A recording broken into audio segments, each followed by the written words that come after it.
Magandang araw mga kapiter. Ito po yung tinatawag na cylinder head.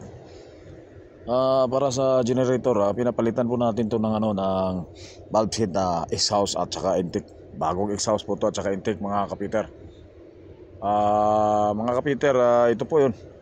Ang gagawin po namin ito, mag-pressure test kami, pero tapos na to, na set up ko na yung pagka-pressure test nito mga kapiter. Kaya ito yung ibang klase na pressure test. Nilagyan ko lang ng cover sa ilalim. Sa ilalim yan may 4 na butas. Nilalagyan ko ng teflon. Tapos compress dito sa taas. Tapos lagyan ng tinatawag nito na yung pressure gauge para makuha natin yung pressure test. Lalagyan po ng tubig. Ngayon, yun na po yun mga kapiter, yung pressure test. Bago natin mag-pressure test, ito yung ginagawa ko. Nagpalit ako ngayon ng tinatawag na valve set ng cylinder head ng generator, intake at saka exhaust. Nilinisan ko muna yan nang sa ganun ikakabit natin yung bago. Ito na yung bago. Paparating na to, nakalagay ito galing sa pressure. Kaya mga kapiter, napakasimple. Lagyan lang natin ng lubricant, yung tinatawag na Vaseline, para madulas at saka papasok agad. Ito, napakasimple lang yan, pupukpukin lang yan. Pupuk lang yan mga kapiter, napakasimple lang. Ayan. Yan yung special tools dito. Iba-iba kasing klase yung special tools pag nasa barko ka. May tinatawag na yung brush na special tools. Ito, iba yung special tools dito sa pagkabit nila. Yung gamit dito ay bakal pero sitting. Tapos na.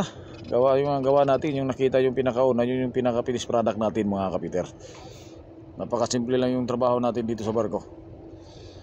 Tsaka ito, na natin to, chain block para iangat, ipapalit natin yung isa.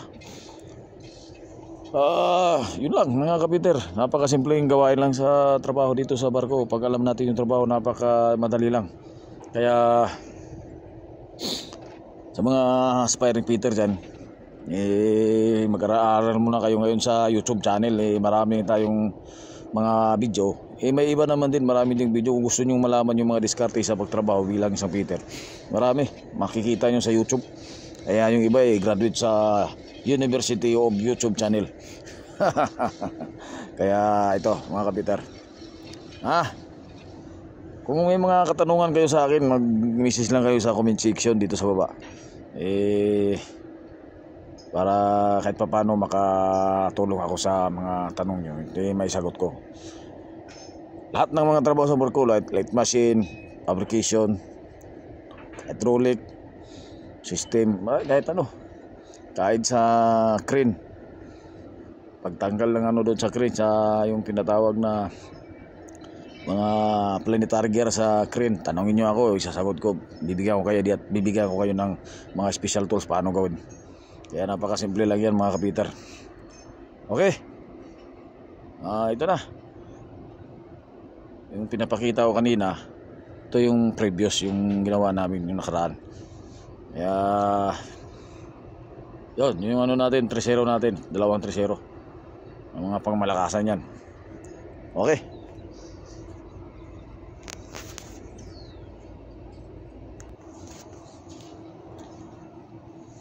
ito, hinigpitan na natin yung pinakataas na nut na may washer sa taas.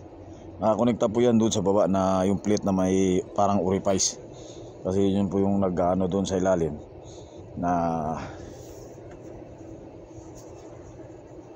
para yung ilalim doon. Mahigpitan yung mga tiplo na 4 na butas para doon sa cooling yung cylinder head. Yan, hinigpitan ko na. Tsaka buong araw natin yan iwan na may pressure. Once na yung yung pressure gauge bumababa yung pressure, ibig sabihin may leaking yung kinakabit natin na valve set. Sabihin, pag may leaking, tatanggalin natin, papalitan natin ng bago, baka yung o-ring hindi tukma doon sa pinakaset. Kaya yun, nagli-leaking. Napakasimple lang yung mga kapiter sa gawain natin dito sa barko. At